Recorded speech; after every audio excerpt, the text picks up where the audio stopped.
Hello, welcome to this Lifting 5 video exploring chapters 7 to 9 inclusive of Agatha Christie's The Murder of Roger Ackroyd. We're continuing to look at important aspects of crime to help you towards your Paper 2 exam for the AQA Literature examination. Okay, so we shift away slightly now from looking at James Sheppard and his character, although that's still there, and I'll show that to you. We're more focused now on, from chapter 7 onwards, to looking at Poirot as a detective.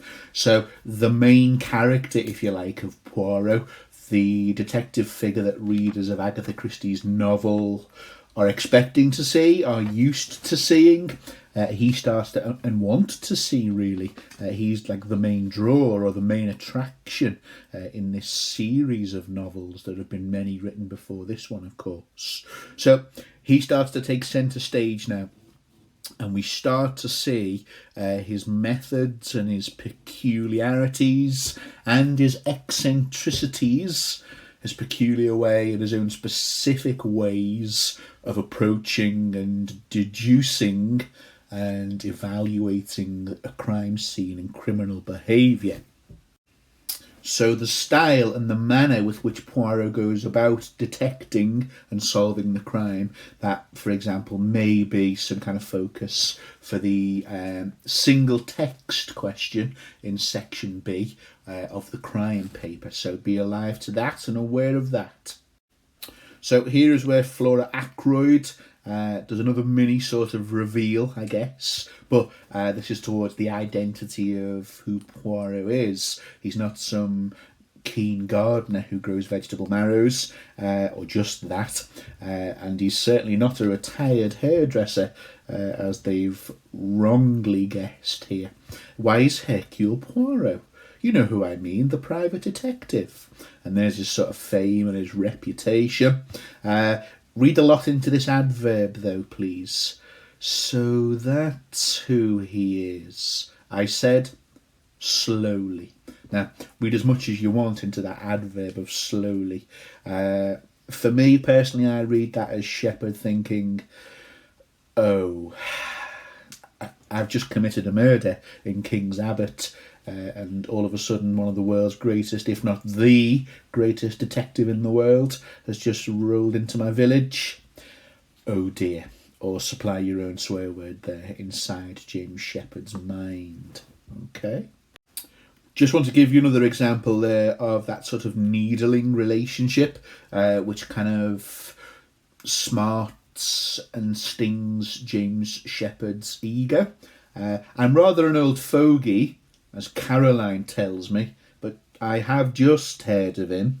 So there's a little sort of the moment there of that bitterness and that bickering and that resentment of the jaded medical man. Again, we're seeing some kind of attempt to deter Flora Ackroyd here. You want to go and see him? I asked slowly. Now, why? To get him to investigate the murder, of course, said Caroline sharply. Don't be so stupid, James. To be fair, that is a stupid question, all right? But we'll see more of this in a minute, where he tries to talk Flora away from recruiting Poirot. Similarly here, two attempts to deter or convince Flora Ackroyd away from that. You haven't got confidence in Inspector Davis? Well, the narrative has shown us we've no real reason to be. Are you sure you were doing wisely? I asked gravely or seriously. Well, again, look at the adverb. This is called the reporting clause. Okay, if you want a bit of an AO2 technique, there's dialogue, but this reporting clause tells you how the dialogue was said. So you can zoom in on the adverbs and the reporting clause. No wonder he's asking it seriously. There's fear and panic and anxiety underneath this of essentially it's saying, please don't hire the world's greatest detective, but we only know that on our second reading. So look, I said gravely, be guided by me. I advise you not to drag this detective into the case. So we know the reasons why Sheppard is reluctant and trying to dissuade Flora away from that. Here's a quick moment of something Shepherd would rather have kept secret or remained a secret. Look at his reaction here when he's exposed and that secret is revealed. No, no, I exclaimed, I have never thought it of him. So murdering beg your pardon, Roger Ackroyd. Then why did you go to the Three Boars last night? Demanded Flora. On your way home, after Uncle's body was found. Oh. I was momentarily silenced. I had hoped that visit of mine would remain unnoticed. Okay, so suspicions being aroused there, but not many pick up on that or pursue that. Poirot obviously puts all the pieces together later, but look at how he's sometimes exposed and he doesn't like that scrutiny or to be questioned. Okay, so we're learning here that the legal characters, the case has obviously escalated now in terms of suspects, and that is shifting again. So Inspector Raglan is brought in to kind of replace the inept Inspector Davis, and that's a sign that suspicion is increasing towards Ralph Patton. Now, look at Shepherd here. Again, it's misdirection. So this new Raglan inspector, he doesn't believe in Davis's theory that it was Parker then. Now, that's deliberate misdirection here. Shepherd is happy for Parker to be the suspect, but the trip to the Three Boars, as we later learn, is playing a part in helping Shepherd divert suspicion onto the main red herring, Ralph Patton. More attempts here from Shepherd to deter and steer Flora away from hiring Poirot. My dear Flora, I said gently, laying my hand on hers, are you quite sure it is the truth we want? So, trying to create an ominous tone here of, well, do you want to kind of poke this hornet's nest? Do you want to go down this path? Obviously, he's got ulterior reasons for trying to persuade her away from that. Now, a lovely moment of irony here in this little section. So there's Caroline with her usual brash sort of certainty about everything. She's ultimately proven not to know everything because the murderer, her brother, is right under her long, pointy nose all this time. So, of course you didn't do it, said Caroline. Ralph may be extravagant, hint towards his spending there and his lavish lifestyle, but he's a dear boy and he has the nicest manners. Right, look at this line, please. I wanted to tell Caroline that large numbers of murderers have had nice manners, but the presence of Flora restrained me. So an extremely ironic comment there, which Christie has her murderous narrator use because he is the murderer.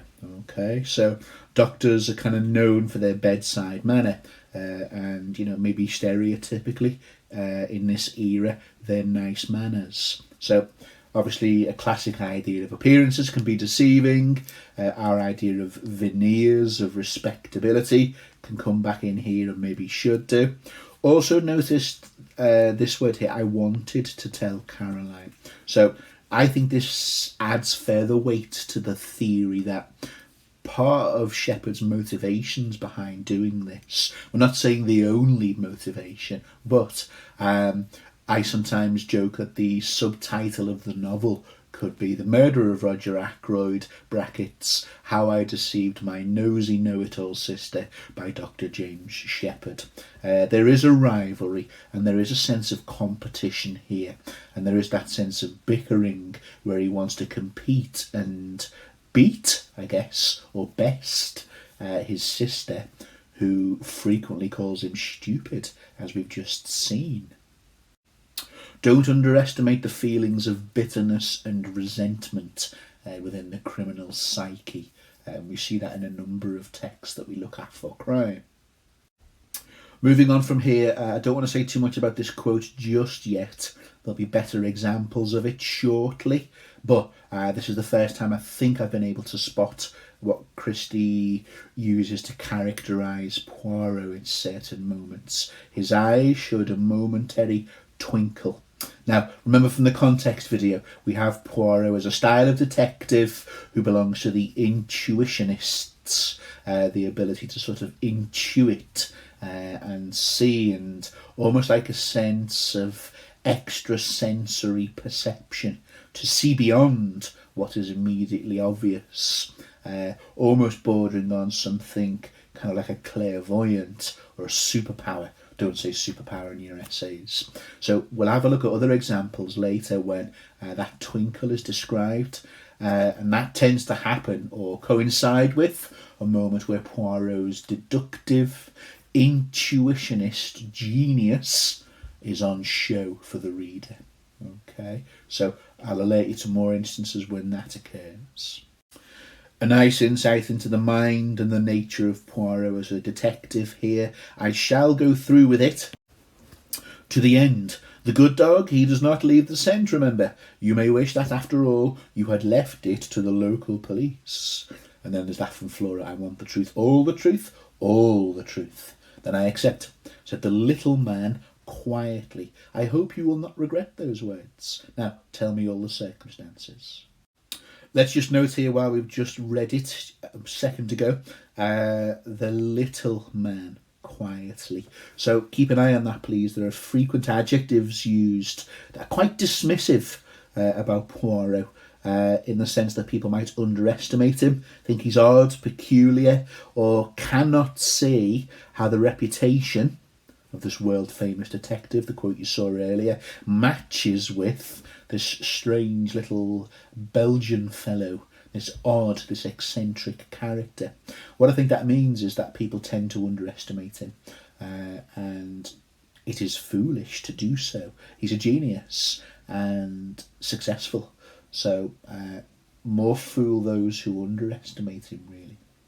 Just coming back to the twinkle stuff that we saw on the previous slide, I think his eyes are twinkling here to show you his zeal and his commitment to the truth and his love of his profession, I guess. So you can see the exclamatives here.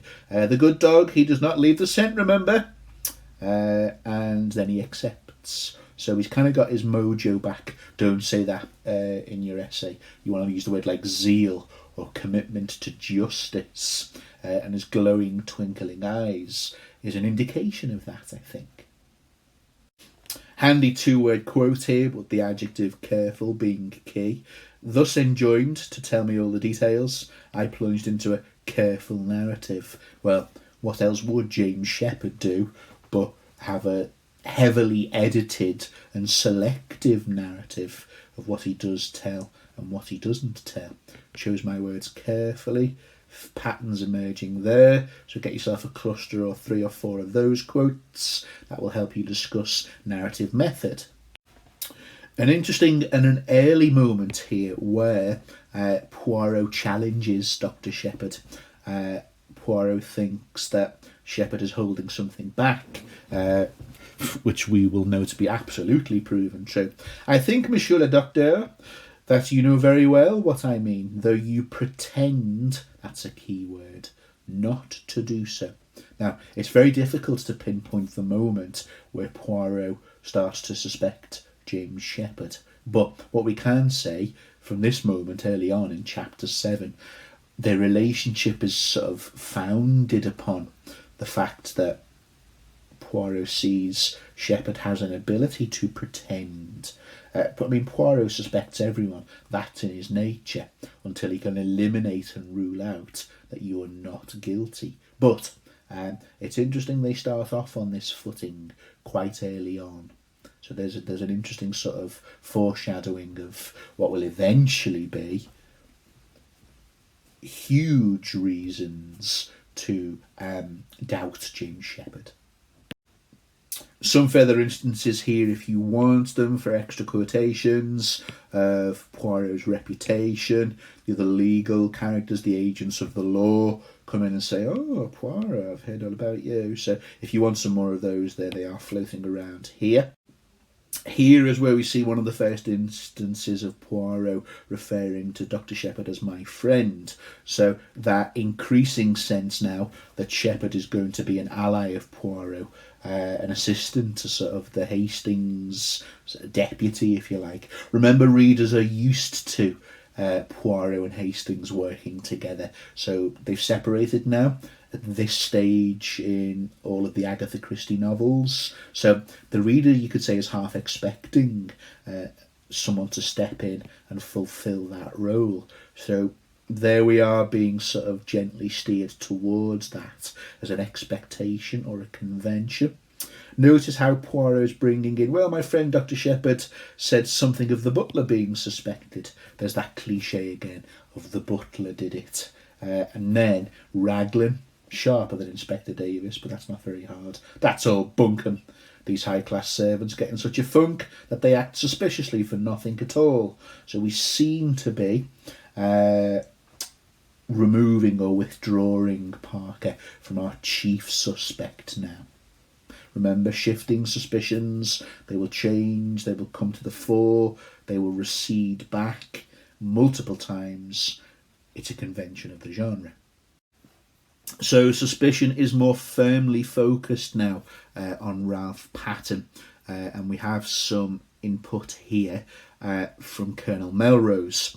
So start to be a bit more factual, putting pieces together, very logical by elimination here. So what have you got against him, Ralph Patten? I, Dr. Shepherd, asked.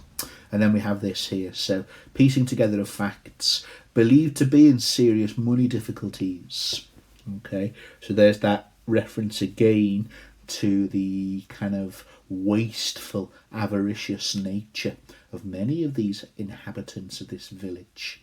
I've got a pair of his shoes here, shoes with rubber studs in them. He had 2 pairs. Now please keep an eye on this, almost exactly alike. And then logically, the idea is to go up and look at the footprints in the window of the murder scene. But the 2 pairs, remember Dr. Shepherd arriving with his bag, very handy to conceal such things, to frame and pervert the course of justice here with his deception.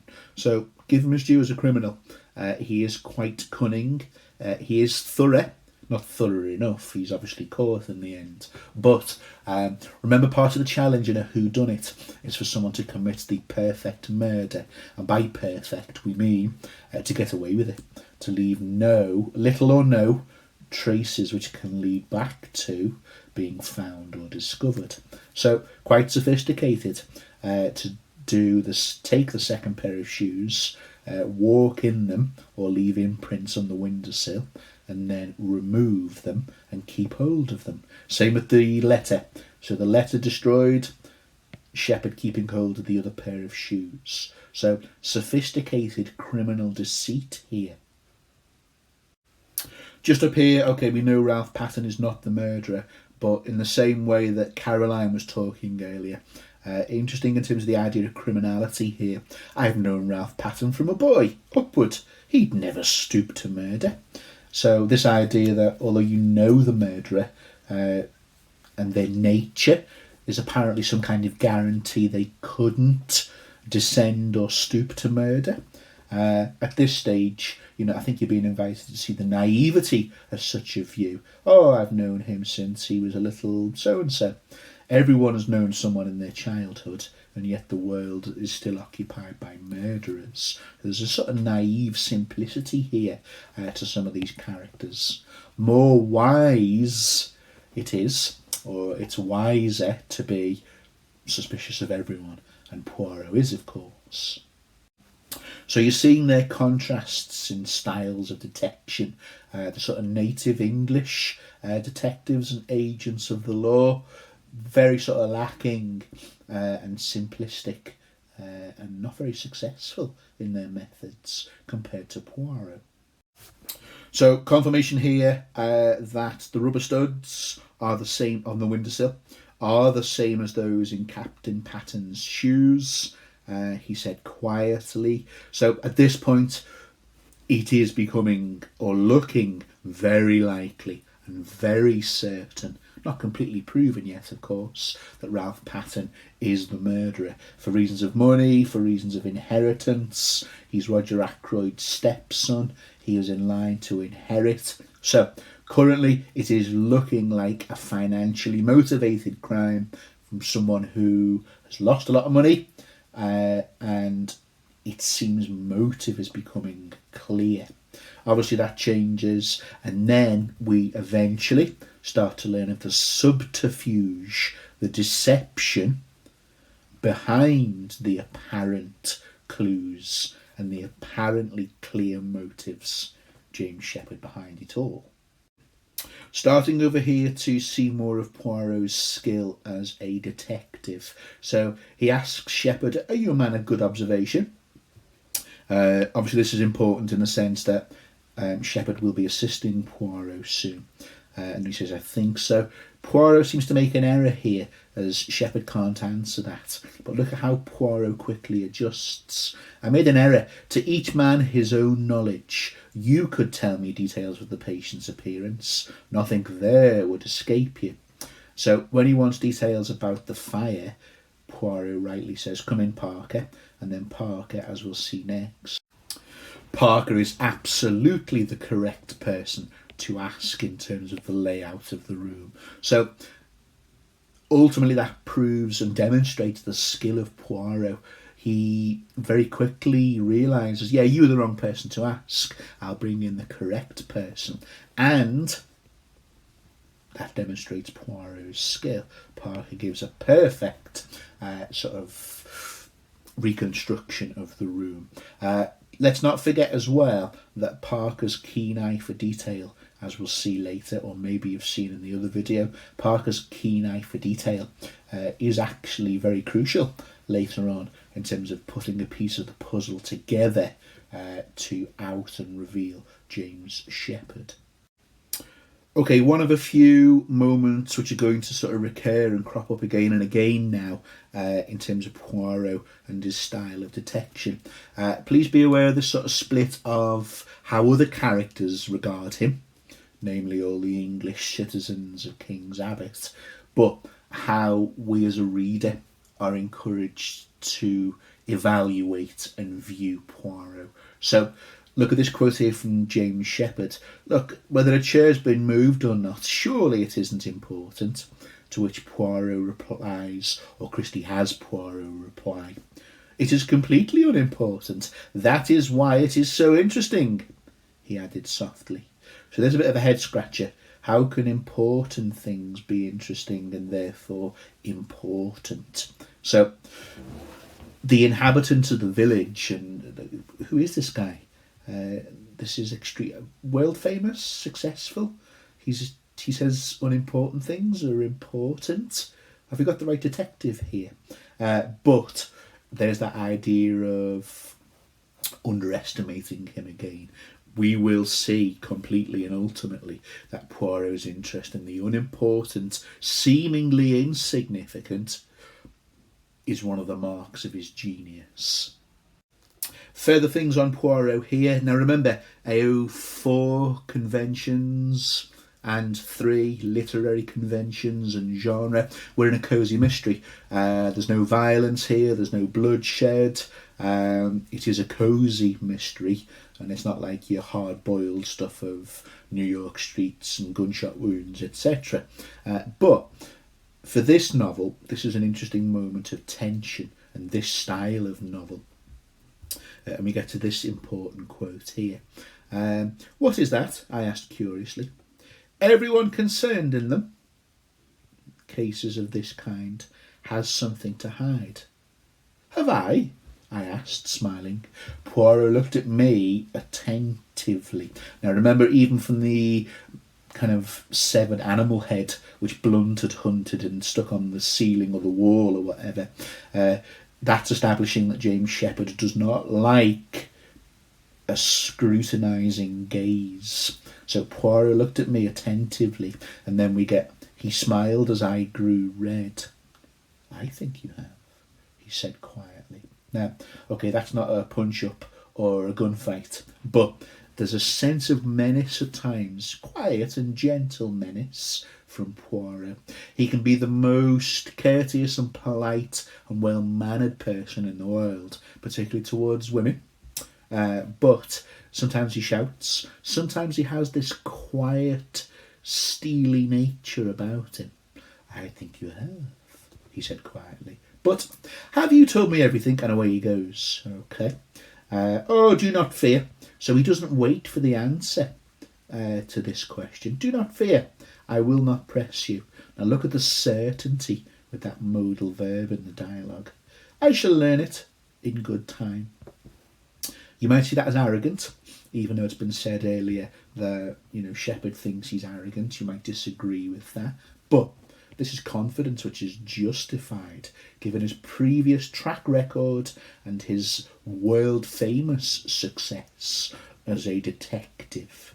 I shall learn it in good time. And of course, he does.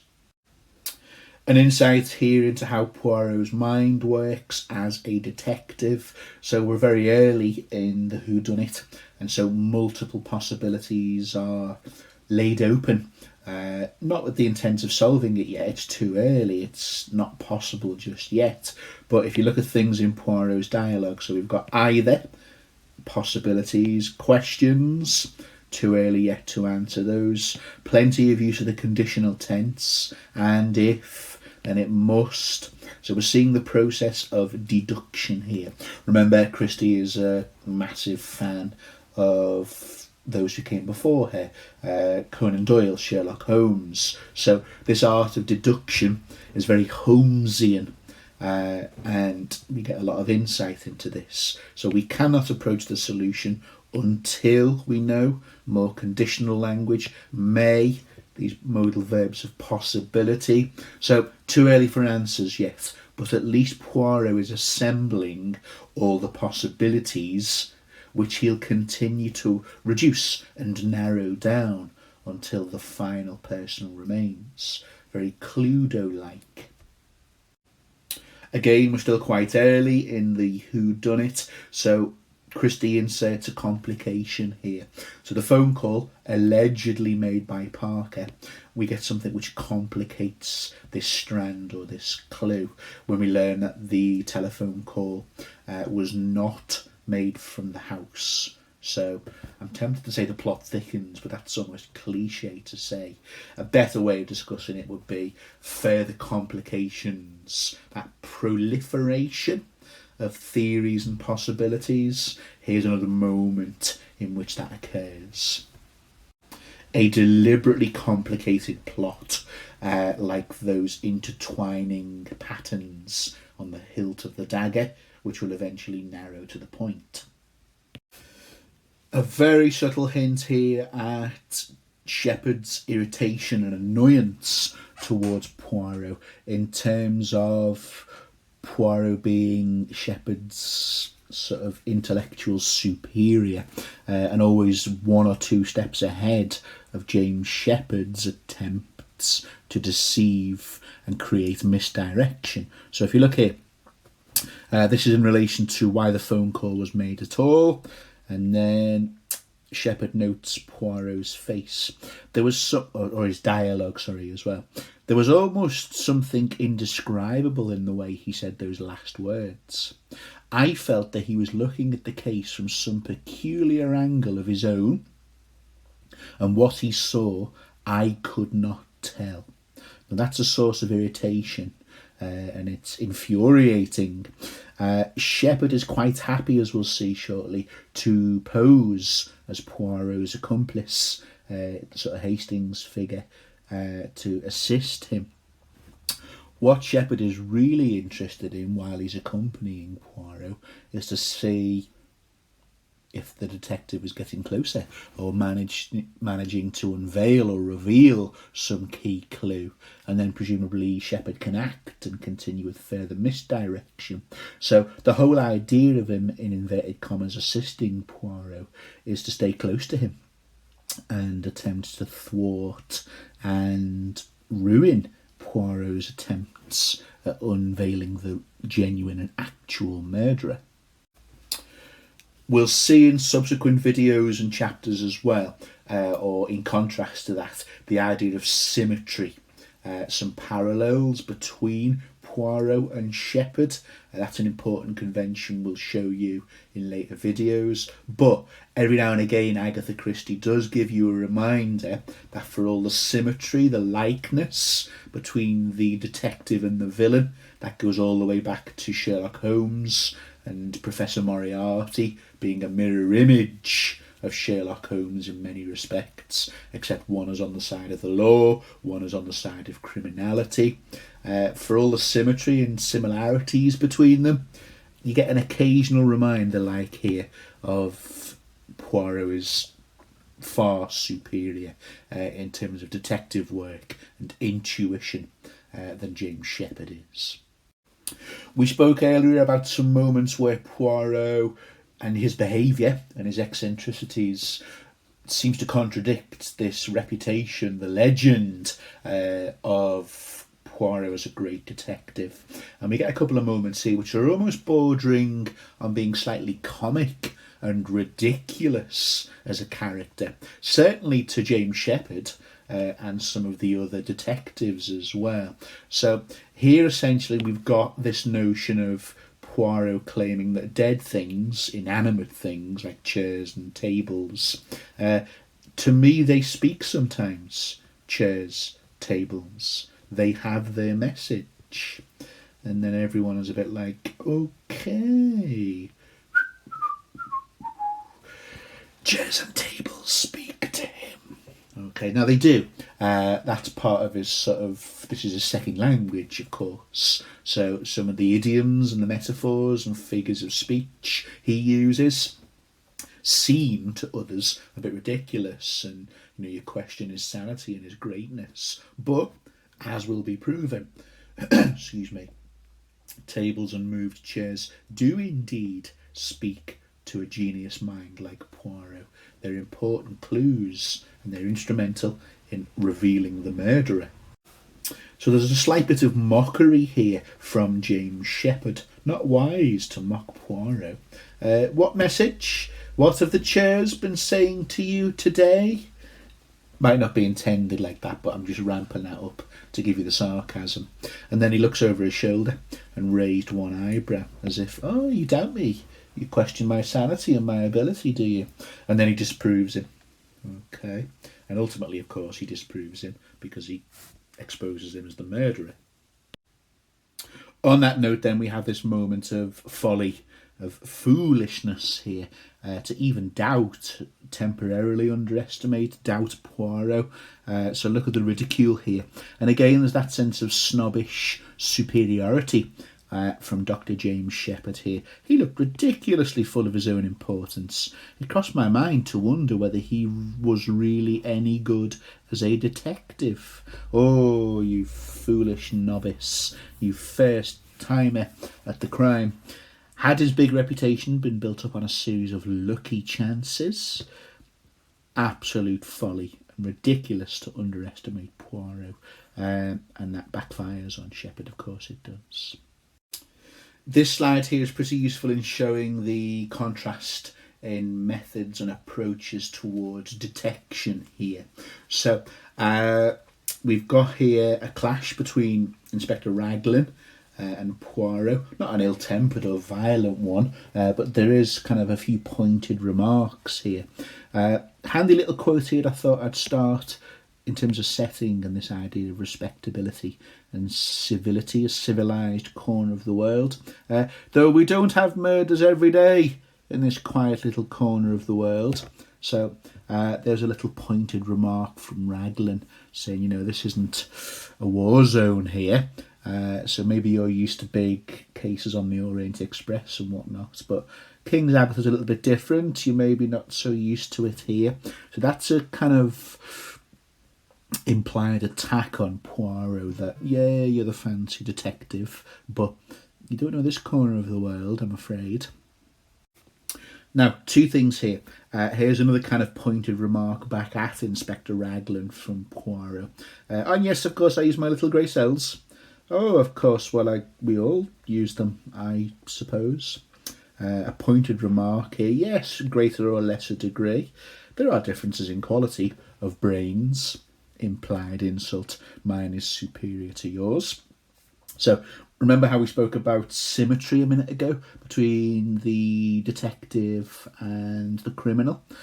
Poirot also demonstrates that sort of slightly superior attitude towards others at times, in the same way James Shepherd does. But in another sense as well, this is a sort of a jibe, a pointed remark back at those who are sort of mocking and underestimating Poirot, really. He's also a creature of ego, rather like James Shepherd. So Raglan starts to give his theories. Look at how Poirot casts doubt on it. That's fact number one, isn't it? If you say so. Well, it is. At 10:30, the Doctor here. So we're seeing a bit of friction here in terms of the different styles of detection. Ultimately, one is proven to be far superior. Again, Poirot's reputation is justified. So this chapter, chapter 8, is titled Inspector Raglan is Confident. It's, we're very early into the novel structurally, so it's misplaced or an error to be confident so soon in terms of a cosy mystery and a whodunit. So the confidence is actually not legitimate. He's wrong to be confident.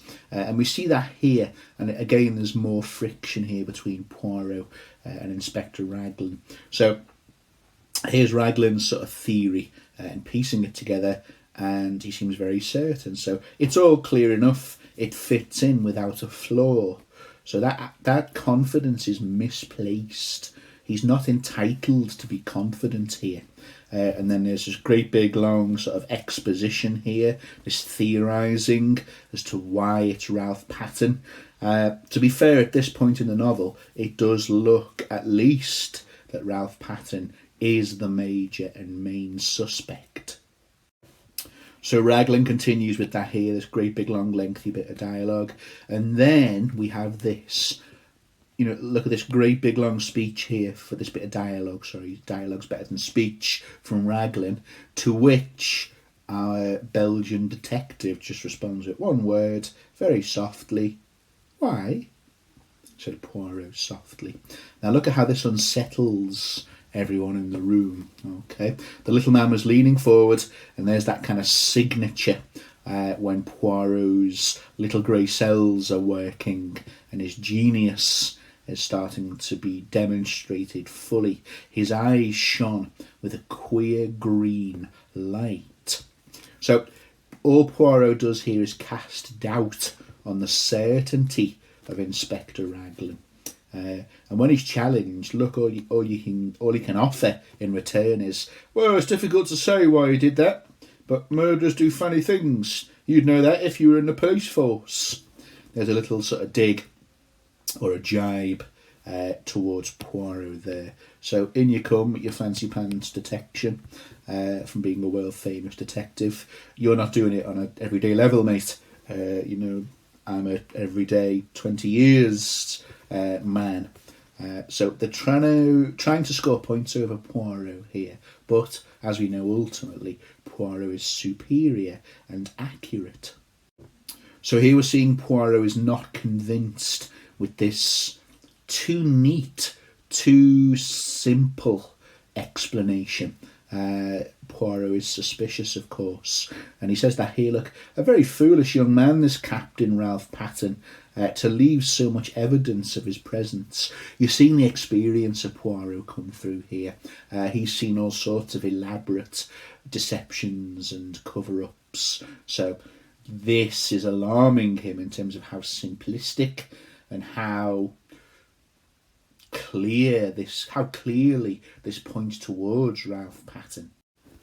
Here's a key quotation here which helps you illustrate and make the point if you need to, depending on the question and which questions you're answering.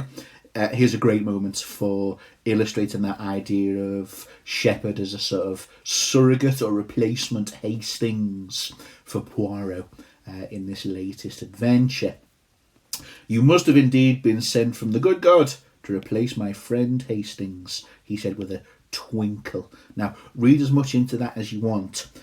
Maybe this is the moment, unspoken, impossible to prove, where Poirot thinks, right, I've got my doubts about you. I'm going to keep you close to me, and I'm going to monitor your behaviour. Now, that's interesting in terms of an irony there. We said earlier, Shepherd thinks he's doing a wise thing to stick near Poirot so he can misdirect and try and throw Poirot off the scent of discovering him as a murderer. I think the opposite is true here. "Sir, I observe that you do not quit my side. How say you, Dr. Shepherd, shall we investigate that summer house? It interests me." And Shepherd falls for it. "I was startled to observe my new friend." Okay, so don't underestimate Poirot here. I think he's absolutely keeping Shepherd close to him because maybe he thinks he's the actual main suspect, Shepherd, that is. But interesting that Shepherd might think he has the upper hand on Poirot by sticking close to him. I think the reverse is true. So we have some good evidence here to lend to that theory that others see Poirot as eccentric. And I think this chapter ends with Shepherd and many other characters even doubting Poirot's sanity, never mind his reputation as a world-famous, successful detective. And I think that's quite fair when you look at some of the behaviour Poirot exhibits here. So Poirot dropped to his hands and knees and was crawling about on the floor. Okay, right. And he's shaking his head as though not satisfied. With what? Why is he dissatisfied, crawling around on the floor? Then he smiled because he's discovered a scrap of stiff white cambric, some material, kind of like cotton or linen, something like that. "What do you make of it, my friend?" "A scrap torn from a handkerchief," shrugging his shoulders. Then there he is again, darting down to the floor and picking up a small quill, a goose feather quill. "And that?" triumphantly. This is eccentric. Why is someone so excited about finding a feather and a handkerchief on the floor? "I only stared." Okay. And then he comes out with this. Imagine you met someone in the street and they said to you, "But remember this, a good laundry does not starch a handkerchief." Okay then, thanks for that. Thank you. So, absolute really good ammunition here for showing that Poirot isn't the world-class detective, and is he someone who's of sound mind? We know he is, okay, but early on here, or quite early on, we're starting to have reasons to doubt it. So, just to recap then, this chapter ends doubting, or trying to put doubt, or some doubt, in the reader's mind, certainly in Shepherd's mind, who underestimates him, of Poirot's sanity, let alone his competence as a detective, and with Ralph Patton, the most likely suspect at the moment in terms of being the murderer. But Poirot is obviously not convinced by that. Last 3 slides of this video now as we go through chapter 9. So when chapter 8 ends with reasons to cast doubt on Poirot's sanity and his competence, chapter 9 very quickly reminds us of how sharp and perceptive Agatha Christie's intuitionist detective actually is. So there's some small talk, they're out for a walk, Shepherd and Poirot, and all of a sudden, out of nowhere, apropos of no previous conversation, "A beautiful property," he said at last appreciatively. "Who inherits it?" His words gave me almost a shock, and this had never occurred to him before. Poirot watched me keenly, and as if to prove and confirm how perceptive Poirot is, the shock that Shepherd has just had, Poirot confirms it. It's almost like being able to see into his mind, this level of skill as an intuitionist. It is a new idea to you that. You had not thought of it before, eh? No, I said truthfully. Now that's worth noting, because that's very rare. That adverb can be used in relation to James Shepherd. I wish I had. So inheritance and money is absolutely a key feature underpinning the crime. All right, or certainly the deception that Ralph Patton has, if you like, as a motive towards killing his stepfather. So Poirot is actually closing in and unlocking key details, despite, or rolling around on the floor looking for a goose feather and identifying a snotty handkerchief piece of cambric. Interesting little moment here from that little exchange. You could read this as some kind of veiled threat, and again that would lend further weight to the idea that Poirot is and does have plenty of suspicion towards James Shepherd. You can just read it at the level of small talk, two men going for a stroll together, but inutile, useless. You would not tell me your real thought. Everyone has something to hide, I quoted, smiling. Exactly. So that just shows I've been listening to you, Poirot. I've been taking notes. Ha ha, very nice, yes. Let's continue our stroll. But you can read that in a more, a kind of polite threat here. You still believe that? More than ever, my friend. And then look at this confidence, arrogance. I think it's justified, so let's call it confidence. But it is not easy to hide things from Hercule Poirot. He has a knack of finding out.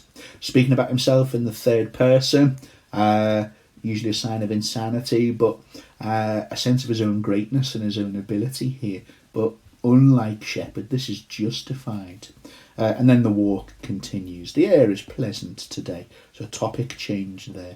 But you could use that for further weight to suggest that, yeah, I am looking at you very closely, Dr. Shepherd. After that, Christie takes us away from the relationship between the detective and the soon-to-be-revealed criminal, and then we're back to casting and misdirecting suspicion elsewhere. Now here's Flora Ackroyd, and despite wearing the black dress to show she's in mourning, look at the behaviour which is contradictory to that. Disrespectful, you could argue.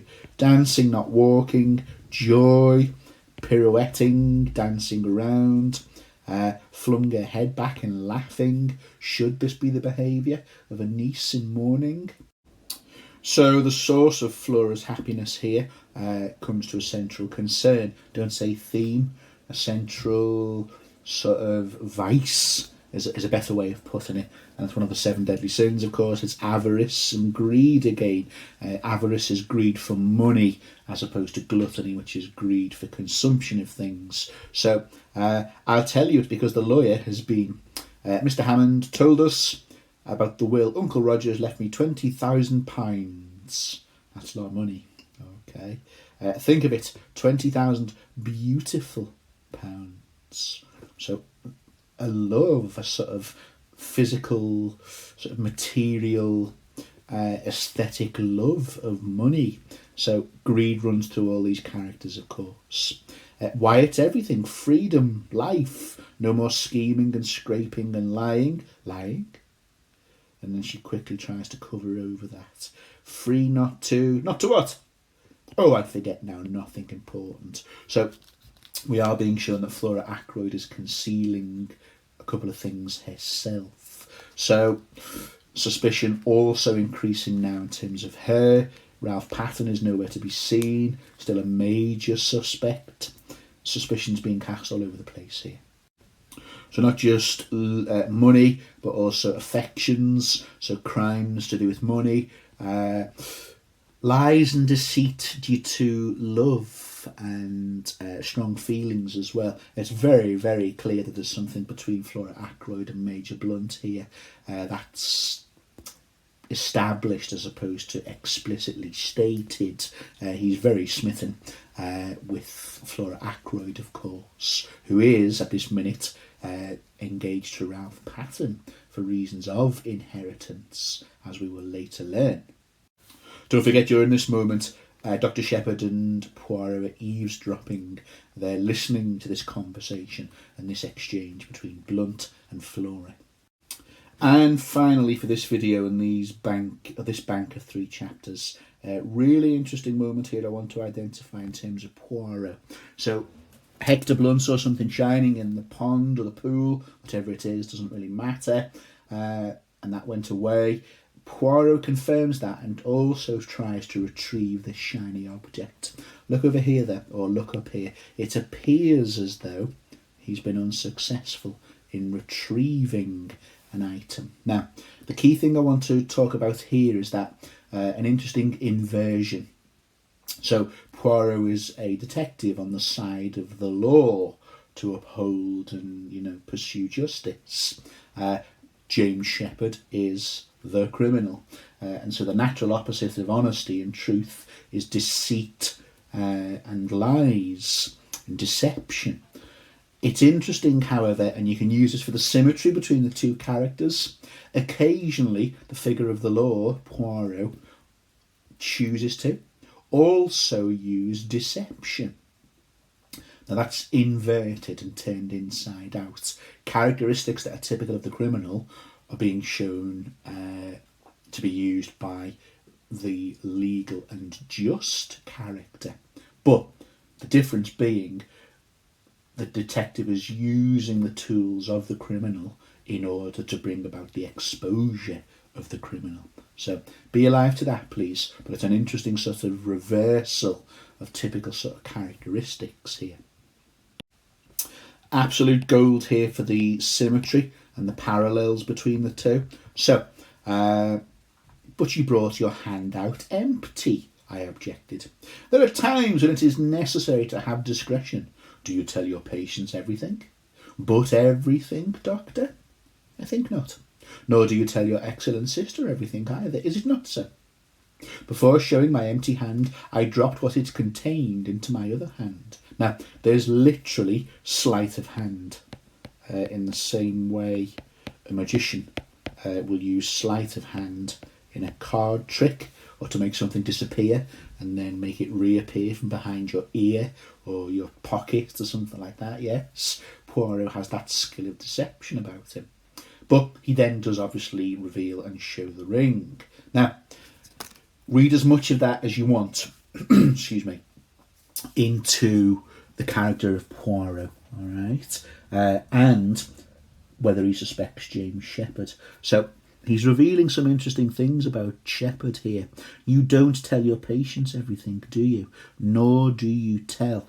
Poirot, you could argue here, is aware of the characteristic of reticence from James Shepherd. And as we should know by now, sometimes not saying something is equivalent to a lie. It's what you don't tell and the truth you don't reveal. So there's further ammunition, I think, for Poirot's suspicions towards Shepherd, even though we're kind of early into the unveiling here. Just the end of this chapter here, Shepherd notes that I saw Poirot did not intend to be communicative. So there's the quality of reticence, which links each character in that classic convention of the genre, the symmetry between the hero detective and the villainous antagonist. But obviously, despite their similarities, there are differences, and the overall superiority of Poirot. Thought I'd give this a little mention as well. The gleaming green eyes when Poirot is... It's almost like a sort of signal of here's a moment of genius about to be revealed, when Poirot's skill as a detective is fully on show. And I think that is kind of a little sort of prelude to this moment here. This is a work of genius where I'm not saying it explicitly, Poirot, letting you know, James Shepherd, I'm aware you're a reticent person.